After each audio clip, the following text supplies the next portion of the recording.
매수 포기는 없어요. 대체제를 찾는 거죠. 마포구 쪽에 있다면 사실 은평구, 서대문구 쪽으로 이동할 수 있는 여지가 생긴 거고요.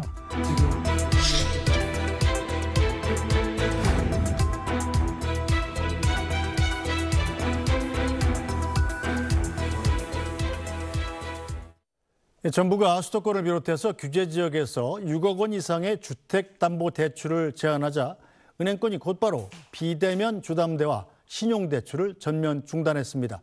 이 대출을 받아서 고가주택 구입하는 걸 사실상 막은 건데 풍선 효과가 나타날 조짐도 보이고 있다고 합니다. 관련 내용 박연미 경제평론가와 함께 자세히 짚어보겠습니다. 평론가님 어서 오세요. 안녕하세요. 네, 규제를 지난 문재인 정부 때 내놨던 모든 규제보다 더 강력하다 이런 평가가 나오던데 은행권이 곧바로 비대면 대출을 중단해버렸군요. 네, 그렇습니다. 지금 부족한 주택담보대출의 한도를 신용대출 등으로 메꾸는 경우가 많았는데 네. 특히 신용대출의 경우에는 창구에 가지 않고 비대면으로 받는 사람들이 많았습니다. 대기업 직장인들이나 고소득 전문직의 경우에는 비대면으로도 몇억 원 정도 융통할 수가 있었기 때문인데 네. 실제로 올해 1분기 기준으로 보면 5대 시중은행에서 10건 중에 8건은 비대면으로 신용대출이 이루어졌습니다. 주택담보대출도 마찬가지인데요.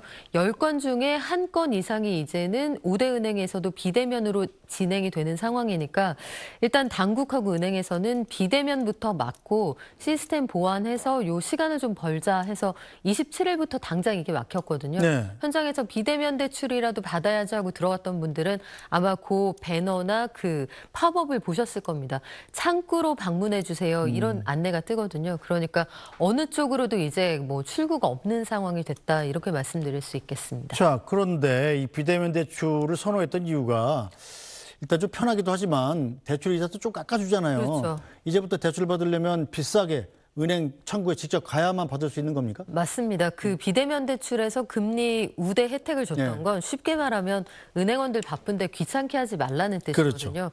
그 작업을 본인하고 시스템하고만 하는 그 대신에 금리를 좀 깎아주겠다 이 내용이었는데 창구로 굳이 와서 줄 서라고 하는 건 돌려 말하면 웬만하면 오지 말라는 뜻입니다.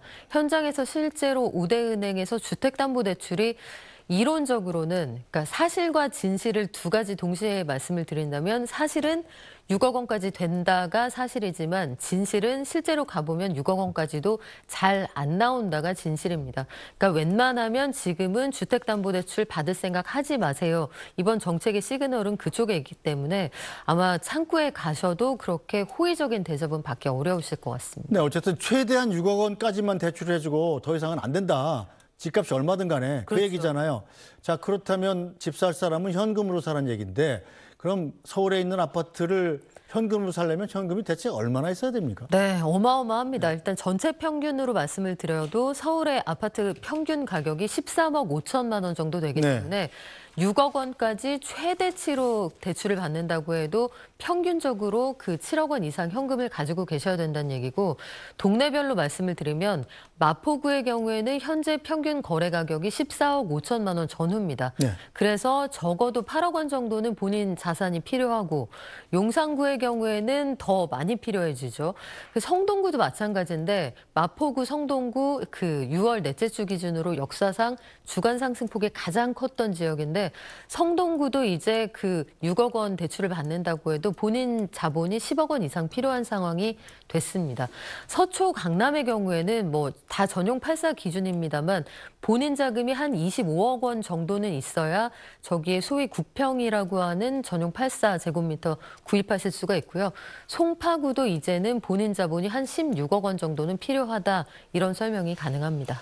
자, 어쨌든 정부가 이렇게까지 대출을 규제하는 건 뛰는 서울과 수도권 집값을 잡기 위해서인데요. 자, 문제는 그런데 벌써부터 풍선 효과가 나타날 조짐이 보인다는 겁니다. 서울 마포구의 한 대형 아파트 단지입니다. 가장 작은 평형인 전용 면적 59제곱미터의 호가가 20억 원부터 시작합니다. 소득이 충분한 경우 정부의 대출 규제 전에는 최대 14억 원까지 주택담보대출로 빌릴 수 있었지만 이제는 6억 원까지만 가능합니다. 집을 사려면 현금 8억 원이 더 필요하게 된 겁니다.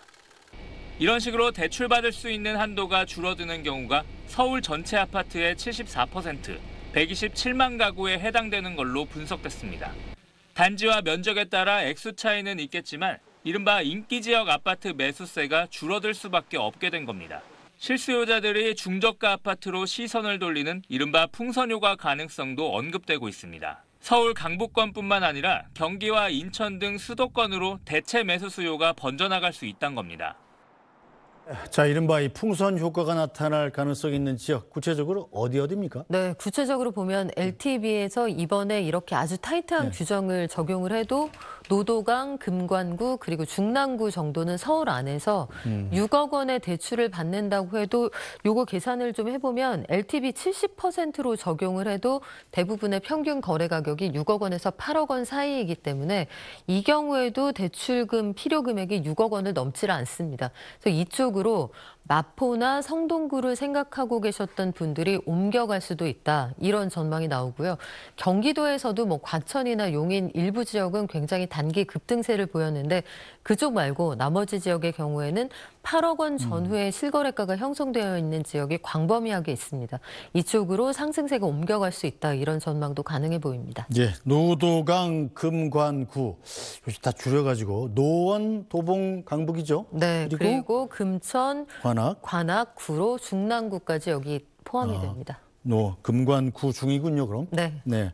어쨌든 풍선 효과가 나타나면 좀 사실은 더 이 정책의 효과 자체가 줄어드는 셈인데, 자, 정부 당국의 그럼 뜻대로 이번 대출 규제가 집값을 잡는 데 효과는 얼마나 있을 거라고 보십니까? 이게 아마 단기적으로는 효과가 있을 겁니다. 당장 지난주에 주말에 이제 부동산 취재를 가보니까 부동산들이 최근 들어서는 일요일 밤까지 아주 불야성이었거든요. 그런데 금요일 날 밤까지 거의 야근을 하고 제가 그런 모습은 처음 봤는데 굉장히 더운 날씨임에도 불구하고 금요일 저녁에는 부동산 밖에까지 사람들이 줄을 서 있더라고요. 그래요? 현장에서 상담이 필요했다는 얘기죠.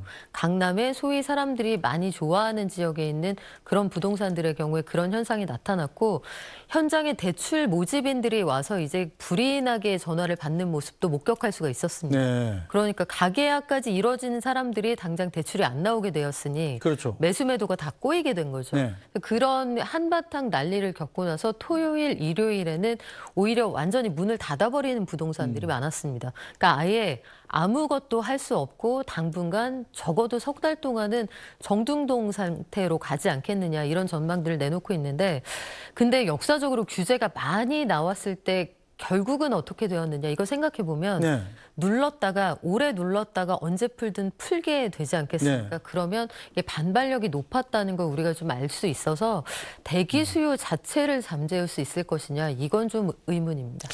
자, 이 서민들만 대출 규제로 직격탄 맞고 정작 집값은 잡히지 않는 것 아니냐 이런 걱정이 있는 거죠? 걱정이 있죠. 왜냐하면 서민들 제가 아까 설명을 드리면서 말씀드렸습니다만 이제 서울에서 내 집 마련하려면 7억 5천만 원 이상은 가지고 계셔야 합니다라고 말씀을 드리는데 설명을 드리면서도 현실적인 이야기가 아니거든요. 그러니까 정부도 이 부분을 모르는 게 아닌데 당분간은 부동산 시장으로 좀 들어오지 말아라 이렇게 등을 떠밀고 있는 겁니다. 솔직한 이야기는 그렇게 번역할 수가 있겠고요. 서민들 입장에서는 이게 모아서 따라가기에는 집값 상승 속도가 너무 빠르기도 하고 실질적으로 소득 수준을 고려할 때 한 푼도 안 쓰고 모아도 20년, 30년을 고스란히 모아야 따라갈 수 있는 가격인데 비현실적이다 이런 주장이 나올 만한 상황입니다. 특히 선호하는 일부 지역의 경우에는 뭐 강남 서초 같은 경우에 6억 원 대출을 받아서 전용 84 구입하려고 하면 본인 돈이 25억 있어야 된다. 사실은 코미디 같은 이야기일 수도 있어서 서민들 입장에서는 아 점점 양극화가 벌어지는구나 이렇게 느낄 여지도 있습니다.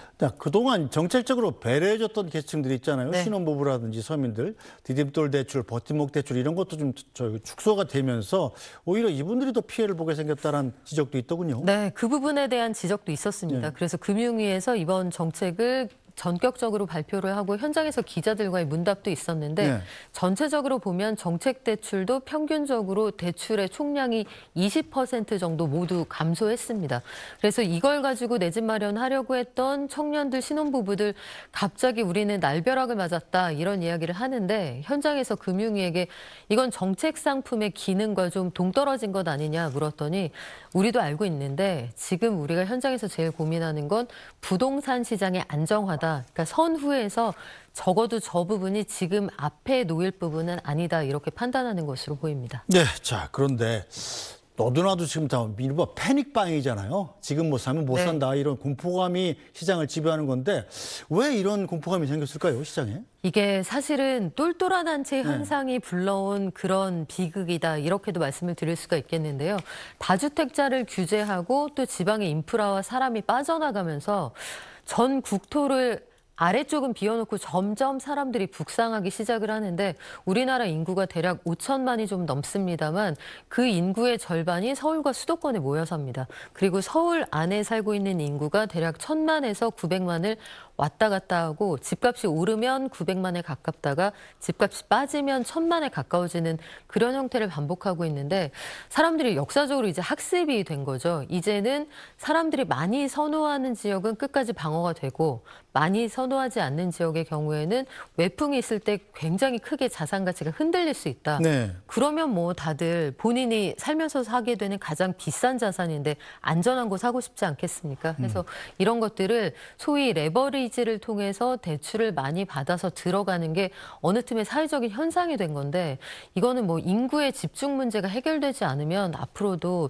쉽게 해결할 수 있는 문제는 아닌 것 같습니다. 자, 어쨌든 정부가 내놓은 초고강도 대출 규제 정책으로 시장에 적지 않은 충격이 가해지고 있는데 자, 그렇다면 과열 양상을 보이던 서울과 수도권 부동산 시장은 과연 안정이 될지 다른 전문가들의 이야기도 들어봤습니다. 먼저 최상욱 명지대 교수 얘기부터 들어보겠습니다. 1개월 이내에 주택가격 변동률이 소수점 둘째 자리로 그냥 급격히 안정화될 것으로 보고 있습니다.